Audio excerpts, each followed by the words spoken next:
Hey everybody, this is John Petrucci from Dream Theater, and you're watching Loudwire. Hey everyone, Graham from Loudwire here, and today I'm joined by Mr. John Petrucci of Dream Theater. Thank you so much for being here, man. Yeah, my pleasure. Please, my pleasure. Distance Over Time, the new record. You can pick that thing up. I know the last time I talked to you, I think, was when the self-titled one came out. Yeah. And you were describing your guitar tone as a mixture between chocolate cake and the T-Rex from Jurassic Park. Right, exactly. And I always really loved that comparison. Where on that spectrum does this album fall? This is all T-Rex, this album. All T-Rex. Yeah. Oof. I mean, chocolate cake is definitely, it's very rich and satisfying and decadent. You can't have too much. Yeah. Yeah. Or you can never have enough. Well, it depends how you look at it. But this one is, this one is all T-Rex. Yeah. Killer. Yeah. Awesome. Well, immediately this thing comes at you with a fat tone. I mean, I listened to it with my nice headphones today, and it was killer on Paralyzed. Oh, that cool. fat tone just comes in. I know that you produced the record like you have, all of them for the last 20 years or so. How did you come up with this tone? If you could nerd out with me on tone just for a second. Sure. Just strictly speaking guitar? Yes. Okay. So it's actually very simple when it comes down to it. So it's my Ernie Ball Music Man signature guitar. In the case of Paralyzed, it's a baritone. So baritone is like, an extended length guitar. Yeah. Band Chevelle, for example, like a lot of their stuff is baritone, tuned down to B flat. Strings are really thick, like cables. So it starts there, and then it goes into my signature Mesa Boogie JP2C, which is a bona fide reissue of the Mark IIC Plus, which is the famed Boogie record that's on Master of Puppets and albums. That's right, yeah. I'm sorry, Boogie Amplifier. And basically, once you have that, that's the tone. So that's coming out of the speakers, sounding incredible already. So this record was made in, I don't want to say like lavish circumstances, but very comfortable circumstances where you're recording in like a barn and you're barbecuing and you're with friends and it's just kind of good vibes the whole time. Very good vibes, yeah. Yeah. So how is it that you work better in that situation? Because a lot of musicians, they kind of thrive under tension and pressure and stuff. I mean, for us, it really worked that we were in this like great atmosphere where the vibe was just so relaxed and cool. In fact, like the barn and everything, it was on this huge property, so it had really big windows in the control room, which is really rare, and also in the big live room. So you're actually watching the day. Turn from day to night. You look outside, you see at one point bears actually. Ooh, okay. Deer, badgers, and you're kind of like in this really vibey, peaceful thing where you're like in touch with your surroundings, and it made just made the atmosphere, I think, even more conducive to being creative and just everybody being really interactive and involved and invested. It was great. I mean, I know what you mean about like albums done under like duress and pressure. Sure. Maybe they come out a certain way, but this actually ended up being one of our more heavy records, in a while now. So it wasn't a detriment to that at all. What is a Barstool Warrior exactly? What does that mean? What's that story? So Barstool Warrior is the one song in the record that I wrote from a fictional standpoint.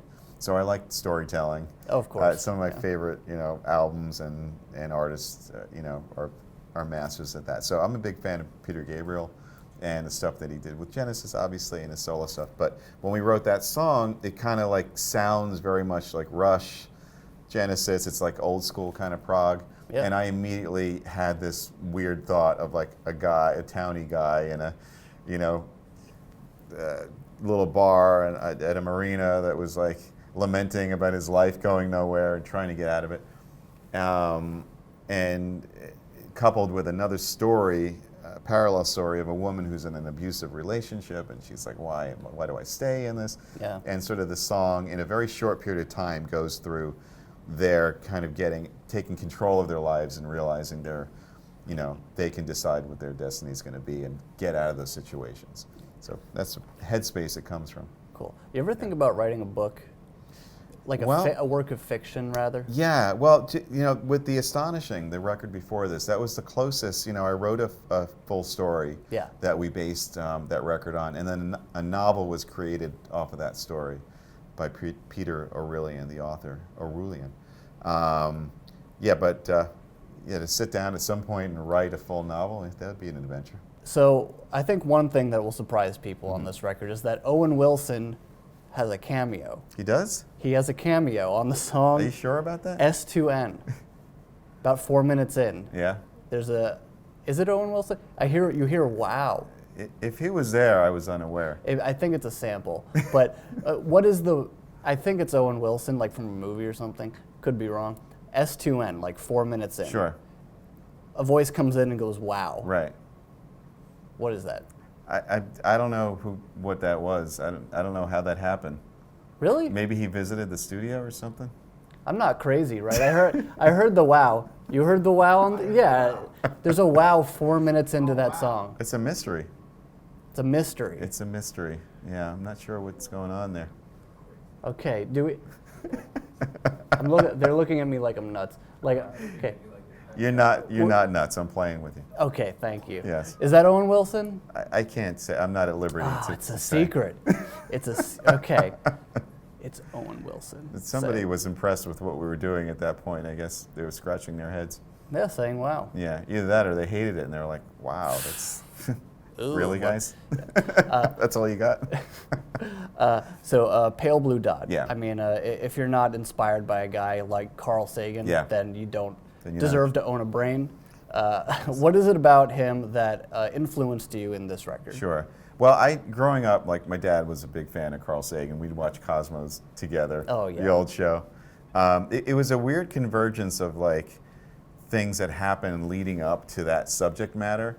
One having to do with the Voyager crew being given honorary NYU degrees, like at my daughter's NYU graduation. I was like, that's interesting.